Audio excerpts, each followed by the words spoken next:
preceding paragraph. Yajnavalkya was curious to know what they were. So, in order to indicate that the questions were hard to answer, she said through an illustration, as a man of Benares, the inhabitants of which are famous for their valor. Remember the story of Benares. Today I don't know what valor they have. They have killed a few people recently. But in this time, in Buddha's time, Benares people were known for their valor and for intellect. Both were there. All people used to go there as a university from very ancient times. Even in Buddha's time, it was a great intellectual center. So, known for their valor, the people of Benares, or the king of Videha, scion of a warlike dynasty, might string his unstrung bow and appear close by, carrying in his hand 2 bamboo-tipped arrows. An arrow might be without this bamboo tip, hence the specification, highly painful to the enemy. Bamboo-tipped arrows were very painful to the enemy. Even so, O Yajnavalkya, do I confront you with 2 questions, comparable to arrows. See the language. I am going to shoot at you 2 questions. What language? Only heroic people can speak such language and behave in a heroic way. Answer me those if you are a true knower of Brahman. The other said, Yajnavalkya said, Pricha Gargiri, please ask Gargi. Now comes a question. Saho Vacha, Gargi said, Yadurdhvam Yajnavalkya Divaha, Yadavak Prithivyaha, Yadantara Dyava Prithivi, Ime, Yad Bhodam cha Bhavacha Bhavishyatcha, Ajakshate, Kasmin Sadodam cha Prodam cheti. That is one highly philosophical question. We have discussed in many passages before several of these ideas that we studied the world. The surface aspect is what we actually see with our senses. Deeper levels are there. Various inner dimensions of the world are there. In fact, this body is considered as a sheath. You put a sword in a sheath, but there are 5 sheaths, one inside the other. And in the 5th sheath only you have the sword. Similarly, the Atman is within sheath after sheath, physical sheath, nervous sheath, psychic sheath, etc. Panchakosha, as we call it in the Taittiriya Upanishad. The whole universe also the same. There is a concrete, surface, gross aspect of nature, a little deeper aspect of nature, a little deeper, one inside the other. That is language, surrounded by the other. In this way you can penetrate the heart. Take, for example, energy. You burn a piece of wood, you get energy. That is surface energy. Very little only you get. We call it combustion. Now in physical science, therefore, we saw various layers of energy within the material system. The first primitive man discovered is combustion energy. That continued for thousands of years. Then, later on, modern science came, we discovered electric energy, electricity. Big revolution. What a difference between combustion energy and electric energy. And we didn't stop there. In this century, we discovered the new energy of the nucleus, nuclear energy, still more immense in power. So this matter is one inside the other, subtle layer, more subtle layer. Each layer contains more immense energy. We also discovered the whole world from that point of view. Towards the innermost side, we found the prana, the energy, simple energy, all over the world, stars and sun, here in the body, in matter everywhere. We reduced the whole universe to the unity of prana.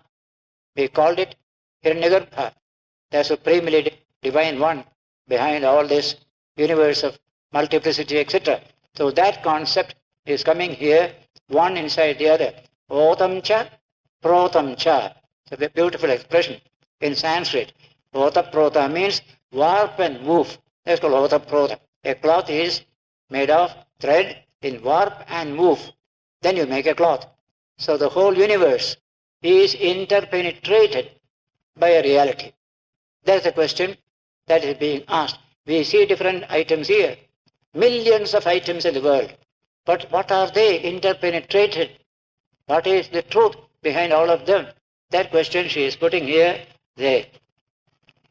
What, O Yajnavalkya, is that pervaded which is above heaven and below the earth, which is this heaven and the earth, as well as between them, and which they say was, is, and shall be, that is beyond time.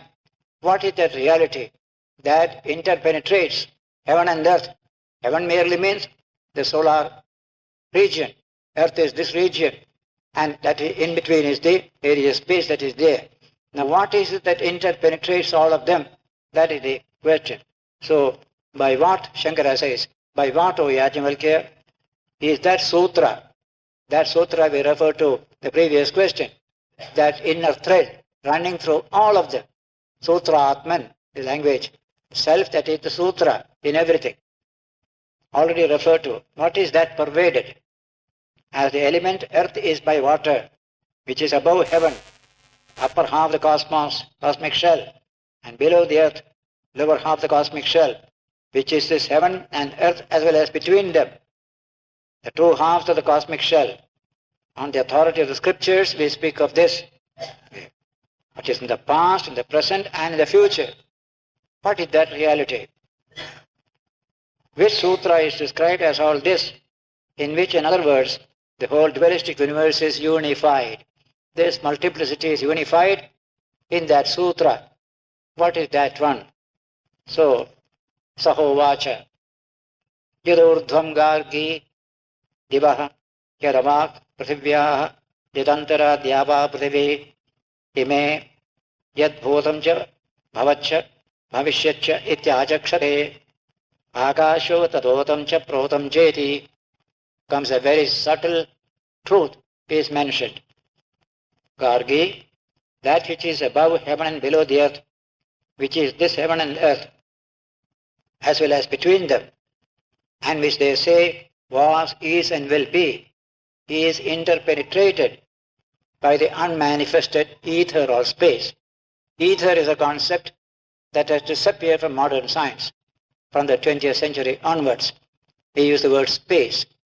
Ether was something like a material entity filling the universe. So that was the idea. And all light is what you call sent out through the ether waves. The whole thing disappeared in this modern 20th century quantum and relativity theories. But the word space remains.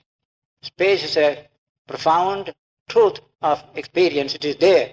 Everything is in space. Outside also space. Inside also space. The stars are moving in space. Space is expanding. All these questions come in today's astronomy. So Shankaracharya comments here. Unmanifested ether. Gargi, that which we have referred to as being above heaven, etc., all that which is called the sutra, that wonderful sutra, Sutra Atman, is pervaded by the unmanifested ether. That is the language, unmanifested space. This manifested universe, consisting of the sutra, exists in the unmanifested ether, like earth in water, in the past, present, and future, in its origin, continuance, and dissolution. That is the first answer. Unmanifested ether or space. That is the very extremely subtle. Next to it is only one reality, Brahman. That is coming later. So, she said, immediately after getting this answer, Sa hovacha. Sa is Sanskrit she. Sa means he. Sa is she. Long A, long E is feminine. Short A, short E is feminine, is masculine, as the general rule. Sa hovacha. Namaste stu Yajnavalkya. Salutations to you, Yajnavalkya. She said, Yoma etam vyavochaha. For answering me this question. Aparasmai Dharayasveti. Be ready for the second arrow of question coming to you. Be ready. He said, Pracha Gargi. Yes, ask Gargi. He said. Now comes Shankara's commentary. She again said, I bow to you. These and the following words indicate the difficult nature of the question. Who have fully answered this question of mine. Reason why it is difficult to answer is that the sutra itself, that wonderful thread uniting all, is itself invisible. It is extremely subtle. Sutra itself is very inscrutable to ordinary people and difficult to explain. Just like an ordinary person cannot understand, behind the hard matter is simply just an ocean of energy. We can't understand it, we can't see it, but you need penetrating into the matter, and science does it. Similarly, the concept of the sutra is not obvious to the senses. You have to go deep. Therefore, Shankara says, inscrutable to ordinary people, difficult to explain. What is it that holds us together, for example? I say, please come, and you come to me. What is it connecting you and me? We are separate, two separate bodies. What is that connecting link? There must be a connecting link. What is that? That is a very fundamental question. What unites diversities into unity? There is something, we see it every day. So that is the great investigation carried on by physical sciences, which are continued by the Upanishads to a deeper dimension. We accept whatever physical sciences have given to us, but they don't give us fully. You have to go still more. That still more is what you get in the Upanishads, where the physical sciences stop, Vedanta begins. Why? They deal with sensory data. And sensory data is highly limited. And beyond sensory data, physical science has nothing to do. So as soon as a physical scientist goes beyond the sensory data, he or she has to say goodbye to these senses. We have to go some deeper level. The mind, in fine, subtle form, trying to understand what lies beyond the sensory level. Senses have no meaning in that level. Just like in meditation, you go beyond the senses. You are nowhere, the realm of the senses there. So in this way, at the sensory level and beyond the sensory level, this is our normal world of experience, loka. That is transcendental to the loka, lokottara. Two words are used in Vedanta. We deal with, science deals with loka and lokottara according to India. Science deals with only loka according to modern science. But some scientists are now coming into this Indian thinking. Let us go to lokottara, what lies above the sensory level. That is the most fascinating part of this 20th century science. So he says here, I bow to you. You have answered this question. Inscrutable, very subtle. I therefore be ready for the other question. Yajnavalkya said, please ask. Now comes the question. Saho vacha. This question and its answer, highly spiritual and philosophical. Yadurdhvam Yajnavalkya Divaha Yadavak Prithivyaha Yadantara Dyava Prithivi Ime Yad Bhutam Cha Bhavacha Bhavishyat Cha Jajakshate Kasmin Sadotam Cha Protam Cheti. The first question is repeated in the second one. That's all. She has not said anything new in this particular question, as if she has just repeated, and the Shankara comments upon it. All this has been explained. The question and the answer are repeated in this.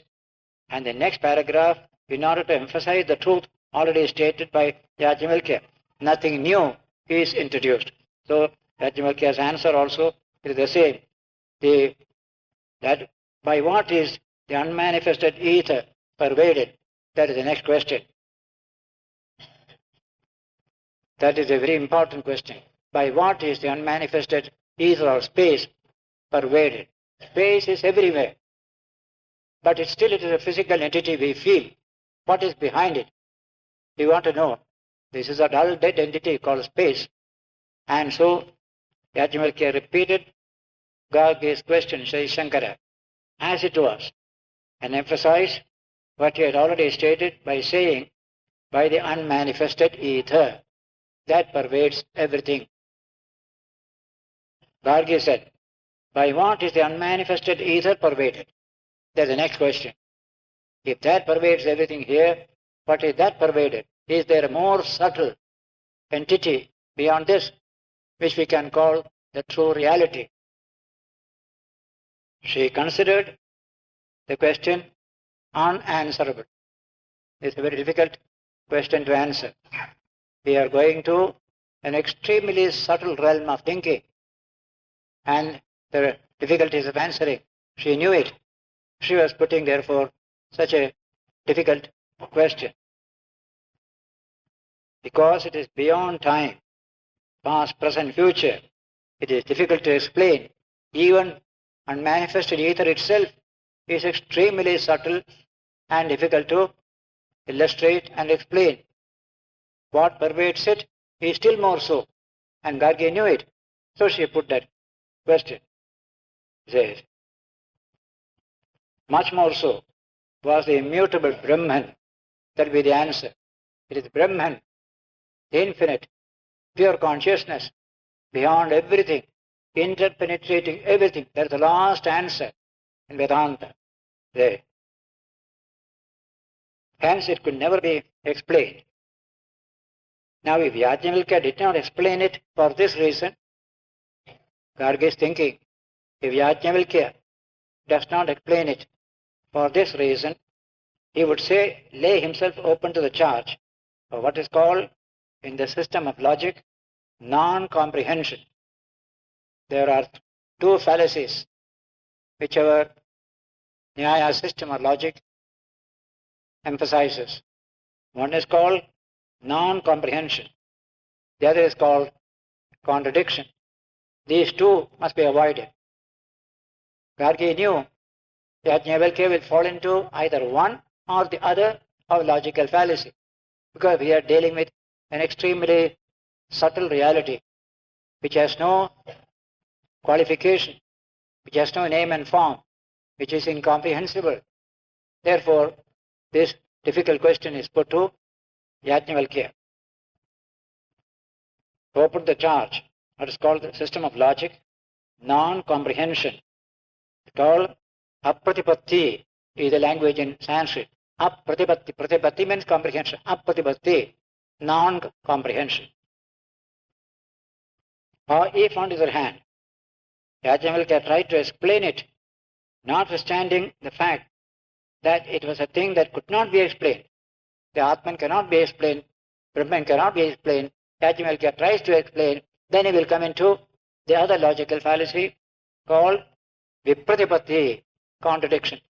So first is apratipatti, the other is vipratipatti. Viparita pratipatti is called vipratipatti, the contradiction. So he will come into one fallacy or the other. That was her idea. But the attempt to explain what cannot be explained is such a contradiction.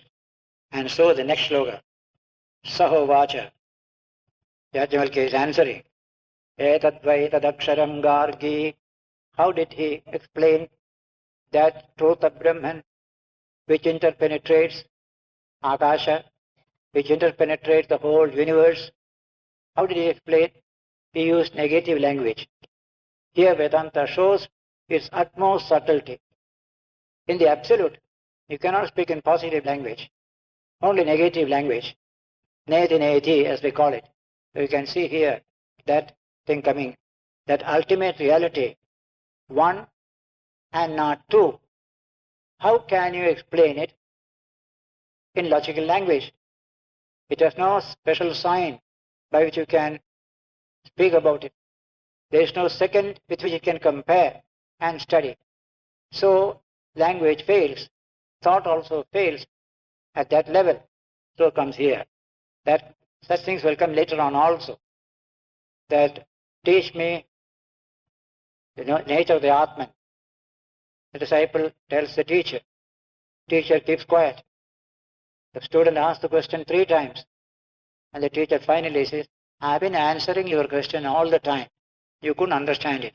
Shantoyam Atma. Silence is the name of the Atman. If you say anything, it becomes a particular object. It is never an object. Eternal subject. No words, no thought can comprehend it. Therefore, I did not say anything. This is why Maunam Vyakhya Prakritha Mahatattva in the famous Dakshinamurti Stotra finally that Vyakhya or explanation of Brahman is through Maunam, for absolute silence. That's language. Mystical thought, Islamic, Christian and Buddhist and Hindu. Always you will find this. The best explanation of the ultimate reality is silence. No words, no thought can capture it. It is beyond it. Therefore, he is saying here, Sahovacha, etadvai tadaksharam gargi brahmana abhivadanti asthulam anano akhrasvam. All are negative words you will find here. He said, O Gargi, the knowers of Brahman say, this immutable Brahman is that. It is neither gross, nor minute, neither short, nor long, neither red color, nor oiliness, neither shadow, nor darkness, neither air, nor ether, unattached, neither savor, nor odor, without eyes, without ears, without vocal organ, etc., etc., without exterior, without interior. The negative language you find plenty. It does not eat anything, nor is it eaten by anything else. Eating is a very philosophical language here. In the first book, we have referred to it, that attaram, atti. The world is divided into 2 categories, the eater and the eaten. Take, for example, the sun. It is the eaten. One day time will eat it up. There will be no sun at all. And yet, sun also is the eater. Other things it is able to do. So all of us are, in one context, the eater, another context, we are the eaten. Now we are eating food. And we die, our body will be eaten by various insects, various worms. So we are eater, eaten together. Now Brahman is beyond the category of Atti and Attaram, eater and eaten. Of the eaten and the eater. That's the language used at that time. So, Shankara's commentary, hereafter very interesting, with a view to evading both the charges of fallacy, Yajavalkya has said, O Gargi, the knowers of Brahman say that this is that about which you have asked, that which is interpenetrating the whole ether, the whole of space. That is Brahman. Knowers of Brahman say that. Brahmana abhivadanti. By what is the unmanifested ether pervaded? What is it? The immutable. No mutation, no change. The immutable. Brahman, the immutable. It does not decay or change.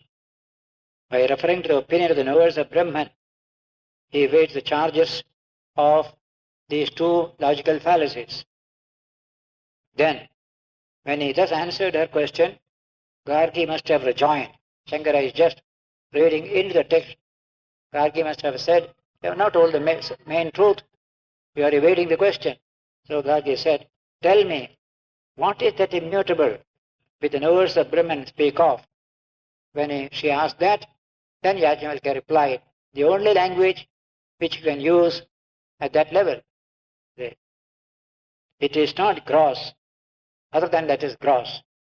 It is not minute. It is not this. It is not that. By this 4-fold negation of size, all the characteristics of a substance are denied in it.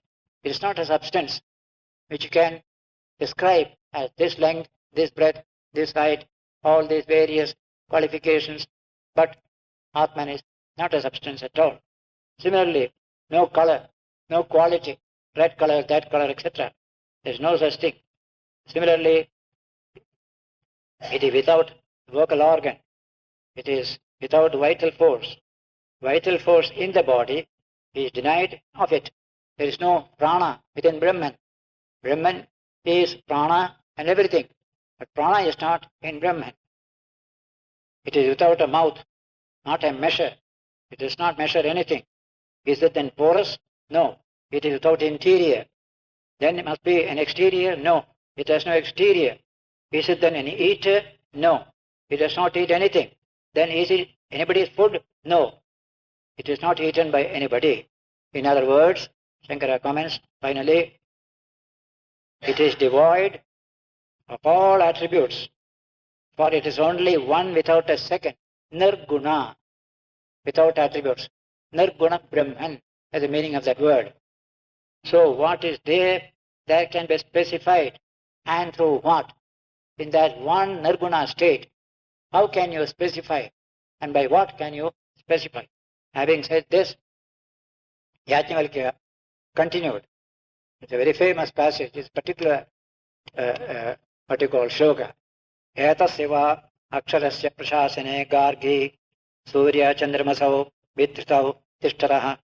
Etasya aksharasya prashasane gargi dyava prativyau vidrite tishtataha. Etasya aksharasya prashasane gargi nimesha muhurta ahauratran ardhamasa masa ऋतवः संवत्सर इति विधृतस्तिष्ठन्ति एतस्य व्याक्षरस्य प्रशासने गार्गी प्राच्यो अन्या नद्यः स्यन्दन्ते श्वेतेभ्यः पर्वतेभ्यः प्रतीच्यो अन्या यां यां च दिशमनो एतस्य व्याक्षरस्य प्रशासने गार्गी दततो मनुष्या प्रशंसन्ति यजमानं देवाः सर्वे पितरो अन्वायत्ताः. That is the majesty of the Supreme Brahman. What you call cosmic law comes from this infinite Brahman of the nature of consciousness. The whole universe is organized in a regulated way by a power that is very subtle, and that subtle power is Brahman.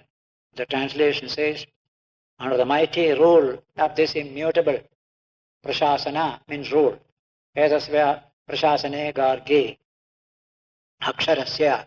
Akshara is the word for immutable, indestructible. Kshara means destruction. Akshara, no destruction. Therefore this Brahman is called Akshara, Akshara Purusha, Akshara Brahma. In all our literature, you will find this Akshara coming in various forms, including in the Granth Sahib, you will find this Akshara coming, the immutable, the name of the Brahman. O Gargi, the sun and moon are held in their respective positions. Under the mighty rule of this immutable, O Gargi, heaven and earth maintain their positions. Under the mighty rule of this immutable, O Gargi, moments, muhurtas, days, muhurta is 48 minutes, make one muhurta. Our old calculation was muhurta, 48 minutes. Modern calculation is 60 minutes. Muhurta is, many people have forgotten now.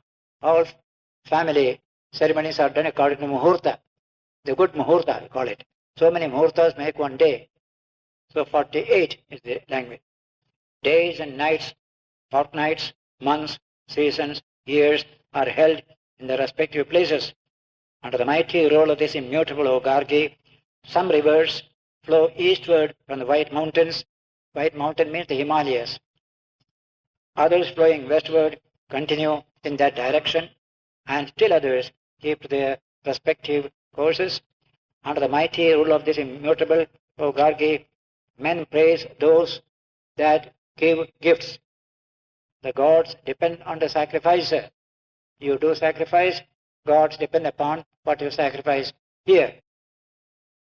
And the pitras or the mains on the various offerings we do during Shraddha. These are the established rules because of the presence of the immutable behind this universe. Now, Shankara's comment is very, very revealing. The Shruti is a great word. The Vedas are known as Shruti because they speak truth. They are here to convey some profound truth. Therefore it is called Shruti, heard. Shruta means hearing. The other is Smriti. memory. I remember something and make rules on the basis of that memory. That's called smriti. So your daily life is governed by smriti. Eating, drinking, food, marriage, inheritance, everything belongs to smriti. But the truth of life, truth of God, truth of the Atman, they are all shruti. They do not change. They remain always. Therefore they are called sanatana dharma. Whereas the smriti is called yuga dharma. A dharma for a particular yuga. So in our history you can see we had many smritis, but shruti is only one. Because truth doesn't change. Our conceptions will change, our attitudes will change, our interest in dress and food will change. Smritis come and go. Shruti remains eternal, immutable, because it deals with the immutable. Therefore, Shruti has a high prestige all through our history. Even today, Shruti is everything.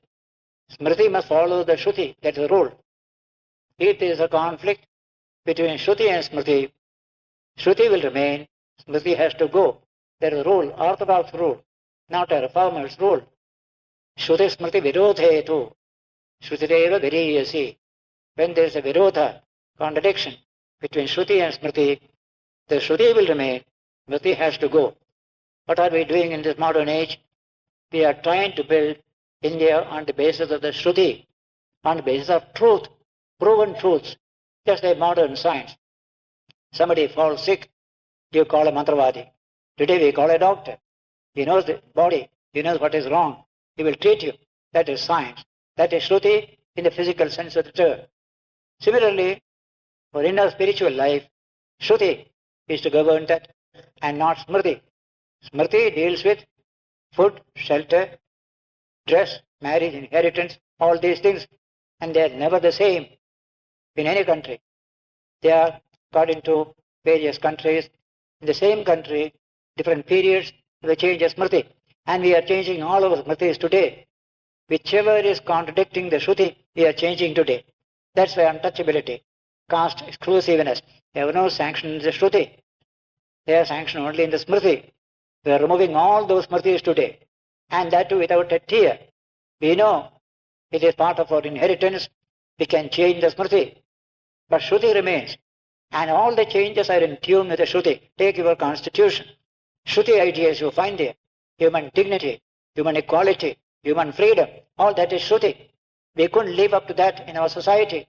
We became so much of differences between man and man in our society, destroyed the dignity of millions of human beings in our society.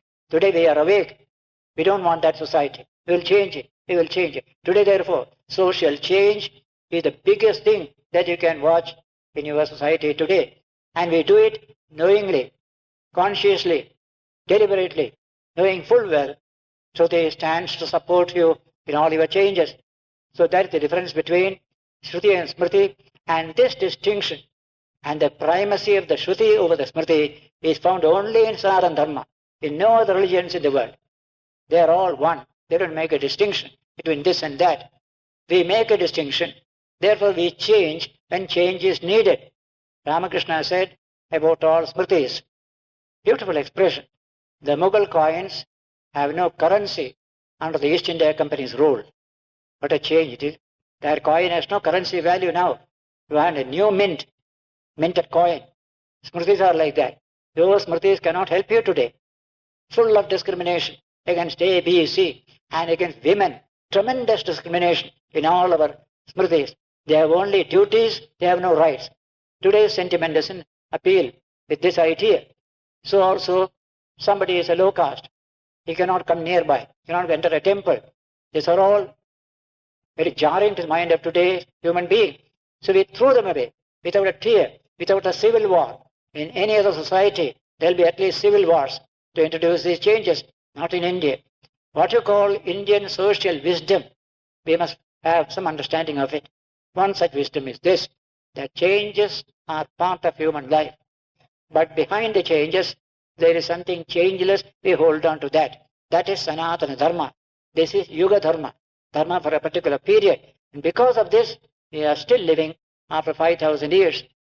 Continuity and change can go together. That is what India has understood through this concept of Shruti and Smriti. And so, in this section, Shankara is speaking about it, this immutable. Brahman is immutable. Everything else is mutable. So, Sanatana Dharma, Yoga Dharma, perennial philosophy, Sanatana Dharma, although successful is translation, beautiful, perennial philosophy, always there. You study 4,000 years ago, you study today, the Atman. There is no change. It's a truth.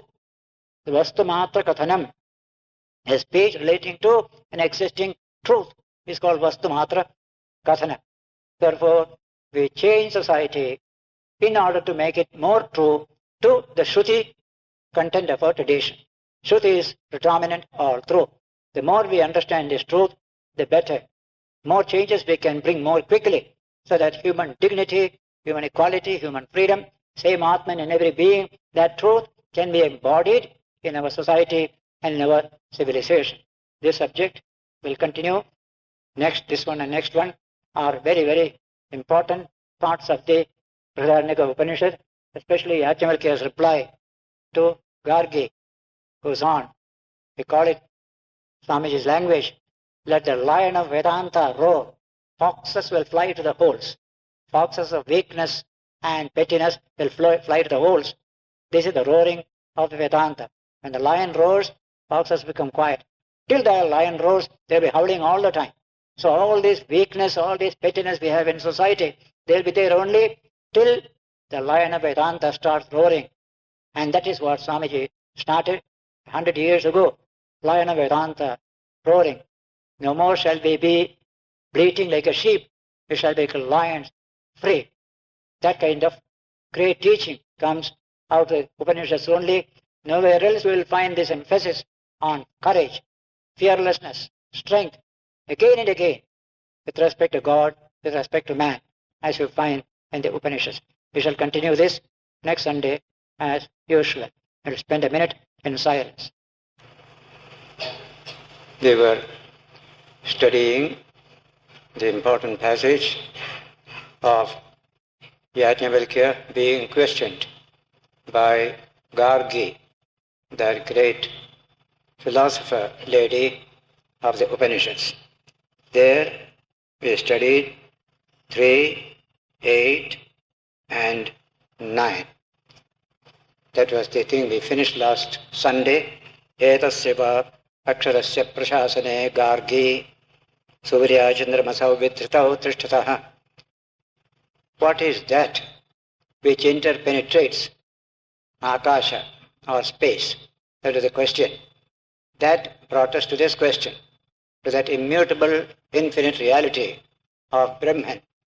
We have been going from the particular to the general, from the general to the universal.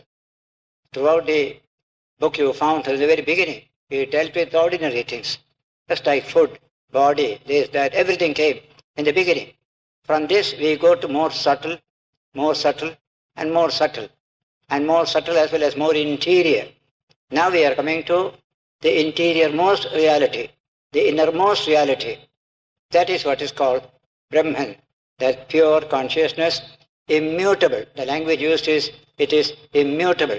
Now that Brahman is found in our day-to-day life as order, natural order, regularity. The seasons, sun and stars, various galaxies, their movements, all these are what you call organized by a cosmic order. Behind that is this infinite Atman, this Brahman, immutable, from whom the universe has come. Who sustains the universe? Who takes back the universe unto himself? This is how Brahman is described in the Upanishads. And that Taittiriya Upanishad definition is a remarkable scientific definition of the ultimate reality. Suppose you say, what is the nature of that ultimate reality? We call it X. We don't give any particular name. Simply call it X. What should be his quality? What should be his characteristics? That is what is given in the Taittiriya Upanishad, which a scientist can accept. And our thinkers are scientists. Yatova imani bhutani jayante, yena jatani jivante, yat prayanti abhisamvishanti, Tad vijijñāsasva tad brahmeti. A wonderful definition. Yato va imani bhutani jayante. Imani bhutani, these various things in the world. Yato va, from whom jayante is born. From whom this universe has come. That is the first. Yena jatani jivanti. When it is still in existence, what is that sustains it? Same Brahman. And then when they cease to be, yat prayanti abhisamvishanti. All the universe goes back into him, gets resolved into that ultimate reality. That is Brahman. Try to know that. Try to know that. That is the definition. Today, cosmology is trying to understand that supreme reality. We have our own wonderful theory, which is scientific, and something more than scientific. What is the nature of that Brahman? Immediately comes the answer from the same Upanishad, Taittiriya. First he said, Brahmavit apnoti param. Those who know Brahman, they attain the supreme. There is nothing beyond it. When you realize Brahman, you realize the supreme from which the whole universe has come. Therefore, the expression, Brahmavit apnoti param. The knower of Brahman attains the supreme. That is a wonderful statement. Then what is Brahman? Next sentence says, Satyam Jnanam Anantam Brahma. Brahman is Satyam. Brahman is Jnanam, consciousness. Brahman is Anantam, infinite. Infinite consciousness. Infinite truth. That is Brahman. But it is far away. Millions and millions of light years earlier, this thing happened. How do we know? No. That Brahman is there in every particle of this universe. He is present here. I is present in you also. The next line says, Yo Veda Nihitam Guhayam Parame Vyomanya. Those who realize the presence of this Brahman in the highest cavity of your own heart, so Shnute Brahmanasaha. He realizes with Brahman that wonderful majesty of that original state of the universe. He is also there behind our mind, behind our self, pulsing there, the infinite. As I so often give the example, in the whole solar system, everywhere you will find solar radiation. What you get is only solar radiation, nothing else. The stones, the food that you eat, your body, all are condensations of solar radiation. So solar radiation contains the sun in its various forms. So all of us, therefore, having come from Brahman, we have a bit of that Brahman within us, divided by the body. Brahman cannot be divided, but the body seems to divide. Brahman is separate from each other. Brahman is one, ekameva, advitiyam, Brahma. Repeatedly he has said, but it looks divided. Avibhaktam, vibhakteshu, itself undivided, it looks as if divided. As I give often the example of space, we constructed the walls here and we cut space into two, outside space, inside space. Space doesn't know any such division. Space is undivided, always indivisible. Similarly, the Atman or Brahman we consider as one and infinite and indivisible. And therefore you can realize Brahman. It is of the nature of pure consciousness. You have consciousness. Brahman is consciousness. Therefore, we are a spark of that Brahman, a spark of that divinity. The language used in the Gita, we are a spark of the divinity. Therefore, by trying to trace our own origin, we realize Brahman. Within this body, in this life, ihaiva, the Upanishad will say again and again. So that is how our philosophy started. Very, very rational, very, very practical, highly spiritual. When our realization of Brahman comes, what happens to that person?